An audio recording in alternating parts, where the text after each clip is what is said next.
What up, y'all? So, Diddy's locked up and apparently likes a lot of baby oil. Let's talk about it.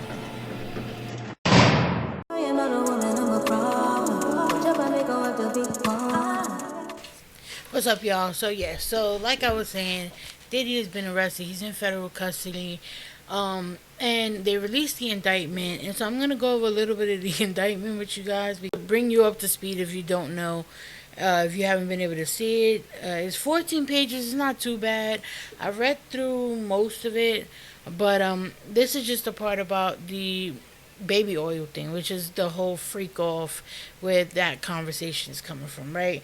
So I'm just gonna read some of it because the indictment basically talks about how he would how female victims would be lured into uh, the enterprise, the Combs enterprise, under the guise of like having a relationship with Diddy, right? So we've seen Cassidy, J Lo was even in a relationship with Diddy at one point until they got into that thing at the club, and then she skedaddled out of there. So that happened, right? And then Cassie, I think, was probably no. Then we have Kim Porter, who is the mother to his to is it three of his kids, three or four of his kids. Um, so there's that, and there's a whole mystery around Kim Porter and how she even passed away. We're not gonna get into that right now. R.I.P. Kim Porter, but Cassie was in a relationship with him. Then after Cassie, there was Lori Harvey for a period of time. The young girls from the City Girls, I can't remember her name. Forgive me, but so he's been, like apparently this is how they get these young women into, into this trouble essentially, right? So, so basically they lure female victims into the Combs orbit, often under the pretense of a romantic relationship, like I just mentioned.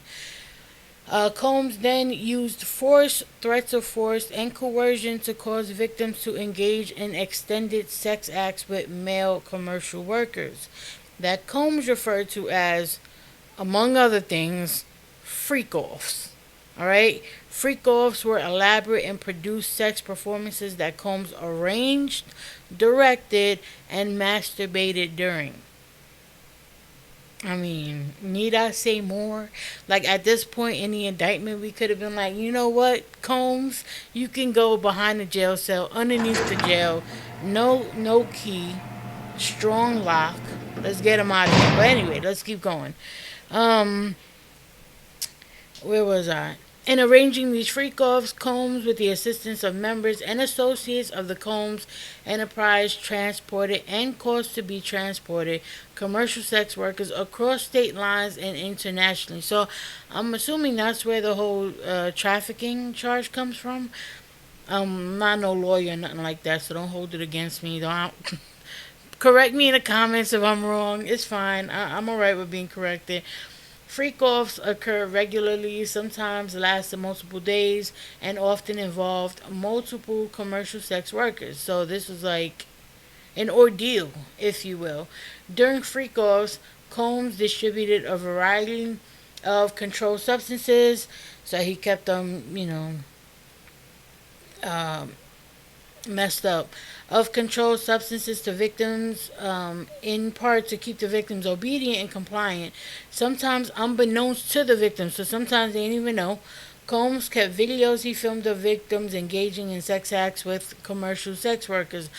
So obviously, part of that might have been his own personal kink, but we can all kind of, properly assume, right, that that was probably a power, a way to wield his power. Um, After freak offs, Combs and the victims typically received IV fluids to recover from the physical exertion and drug use. Yo, if you need an IV, I mean, let's really think about this shit. If you need an IV drip, like you get an IV drip when you're sick, you know what I mean? Like when you're not feeling too hot, Some people are just dehydrated because they have bad diets and stuff like that. That happens, right? But like, really think about it. If you're, for the most part, a healthy individual and you need an IV drip after a specific activity, That yo, they I mean, like it's hard to even fathom. You know what I mean? It's really hard to fathom. It's hard to understand. But unfortunately, these young women were going through this, and I mean, the sad part too is that even where people might say, "Oh, well, some of them wanted to get into, some of them willingly, right, got into sort of these relationships because what it could do for their career."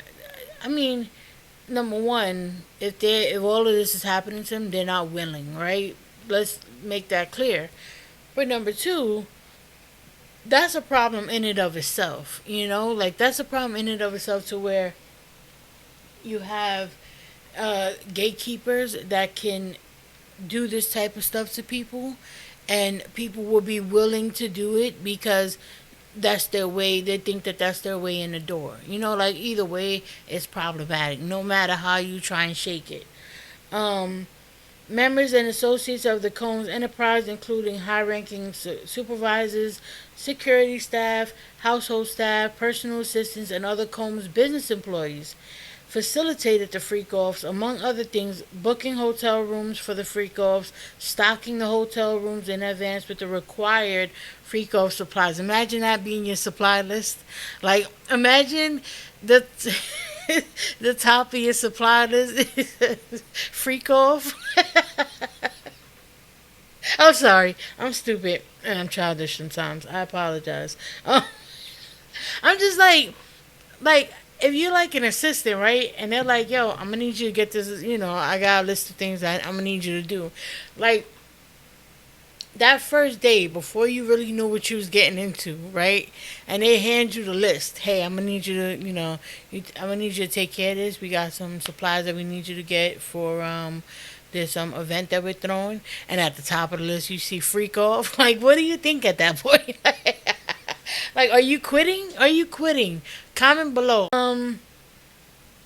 Members and associates of the Combs Enterprise. Oh no, I already read that. Okay, including controlled substances, baby oil, lubricant, extra linens, and lighting. Cleaning the hotel rooms after the freak-offs to try to mitigate room damage. Arranging for travel for victims, commercial sex workers, and Combs to and from the freak-off. So, I mean,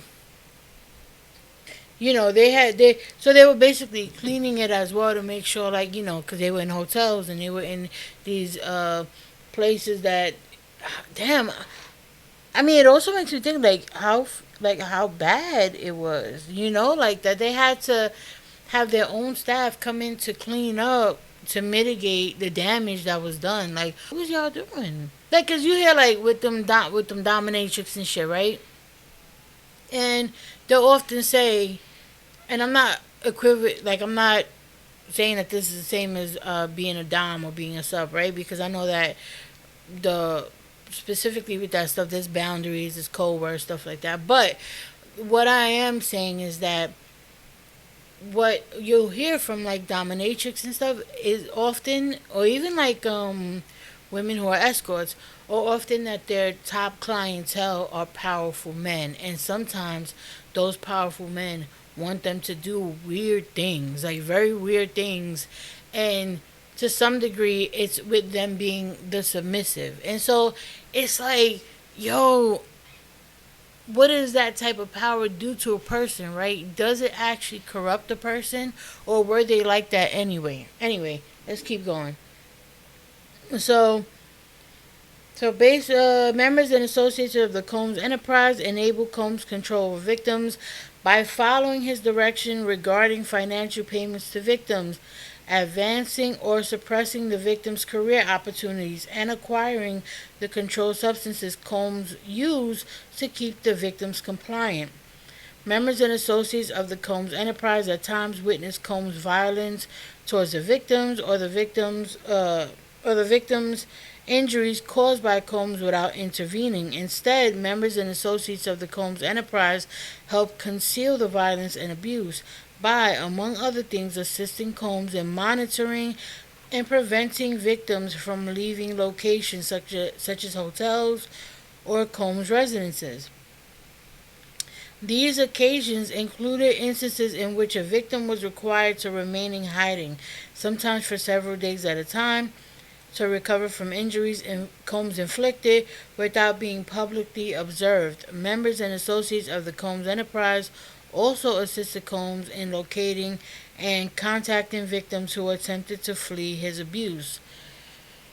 So, I mean, here's a wild thing about this whole thing, right? Like for anyone who doesn't know, or at least for me, I'm almost 40 years old, right? So wow, damn, that feels different when I had to say it. Anyway, so I'm almost 40 years old, and I remember when I was younger. Like I remember there always being stories of how weird he is, like how like weird he is, and this is like any other time you give a lame person money and access. It never fails. A person who is lame is gonna be lame no matter what they have, and this is just another case of that, in my opinion. And you can always tell, like, but aside from just being able to tell that he was lame, he also really like would do weird shit. Like for anyone who doesn't remember, he was on with when he was talking to Fabulous on Drink Champs, and I'm gonna just put the clip in there. Yeah, I love this drink. I like when you like this, Daddy. Daddy, I like when you scrambling and scraping for shit. I like that. I'll be practicing. I got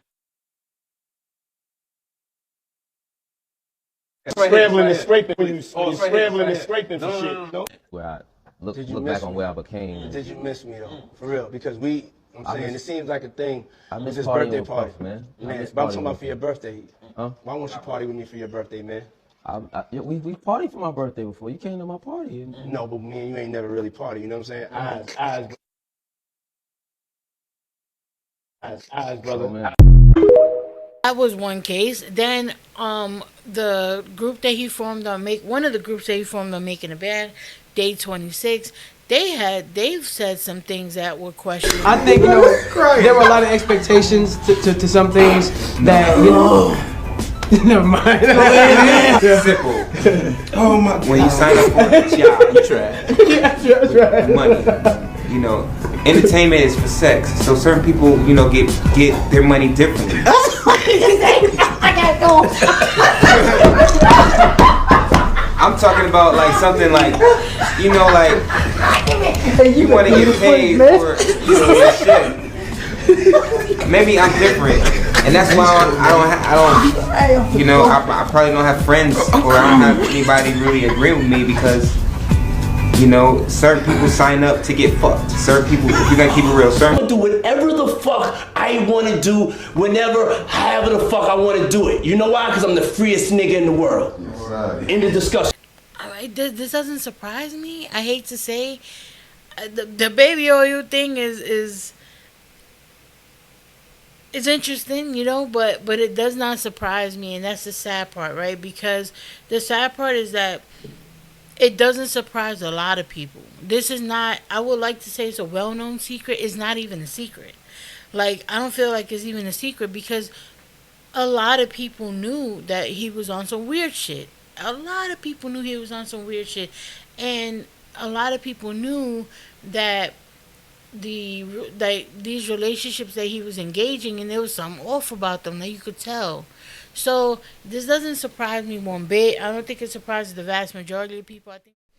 So I found some TikToks that they were asking the same question, like, what's with all the bottles of baby oil? And I thought that they were funny, so I'm just gonna include them right now. I hope you've enjoyed the video so far. If you haven't done so already, like the video. Don't forget to subscribe, and yeah, hope you enjoy it later, y'all. Son Diddy had the whole Costco's in his basement. I would have been in them Diddy parties doing a little shopping. I don't know about y'all. No wonder. I haven't seen no baby oil in a long time. Yo, maybe he was into couponing. I don't know. Yo, wait till they see my abuela's cocoa butter collection. She got bottles for days. I'm sorry, everybody, but mentally I'm still stuck here. 1,000 bottles of baby oil, that's just inconceivable for me. My mind literally cannot comprehend that. I want you to close your eyes and try to visualize 1,000 bottles of baby oil all in the same place. What does that look like? Are you not disgusted? They said they found them when they raided the houses, so I'm wondering, were all 1,000 bottles all in the same house, or were they like distributed amongst the houses? And also, who counted all these bottles? And did they actually count 1,000 bottles exactly? Or was it like 952 and they just rounded it up? You could probably fill up a whole garage with 1,000 bottles of baby oil. No one who is a good person has 1,000 bottles of baby oil. Okay, I kind of have a lot of baby oil for one person. Like, if you came into my house and you saw these bottles, you might think something is going on. But I promise you, no freak-offs have occurred in my home. Do you know how fucking long it takes to use one bottle of baby oil? Let alone 1,000. The nigga had 1,000 bottles of baby oil just on standby. Dipping french fries in it and shit. That's all the evidence you need. Nothing good is coming from 1,000 bottles of baby oil. 1,000 bottles of baby oil. 1,000, G. I can't stop thinking about this shit. Like, Diddy, what the fuck? I remember coming up, my mama had a bottle of baby oil, bro. I'm telling you, that shit lasted from like 5th, 6th grade all the way till I graduated high school. You literally need a drop of that. A drop goes a long way with oil, bro. 1,000 bottles is damn near a whole ass pallet. That's a brand new shipment of baby oil. Diddy was planning world domination. And he was just under our nose. We didn't even know, bro. He's selling his little Ciroc, dressing up as the Joker for Halloween, hitting his little dances. We all thinking shit cool. Bro, he planning on getting all of us whole time. What do you possibly need 1,000 bottles of baby oil on standby for? That man is unfathomably freaky. I ain't gonna lie, it took me like 6 times to say that shit, but y'all get what I'm saying, bro. That's a level of freaky that's like 1,000, bro. I'm gonna keep it all the way a book with y'all. Nothing at this point can surprise me. Like, somebody could come out and be like, man, there was animals involved too. That nigga had me tongue kissing a llama. I'm believing that shit. 100%. No doubt about it. He did that shit. Diddy freaky in a motherfucker. And he was trying to get us all because his ass had 1,000 bottles. I'm not gonna let y'all forget it. 1,000 bottles. That is such a ridiculous goddamn number of baby oil to just have on standby. What the fuck?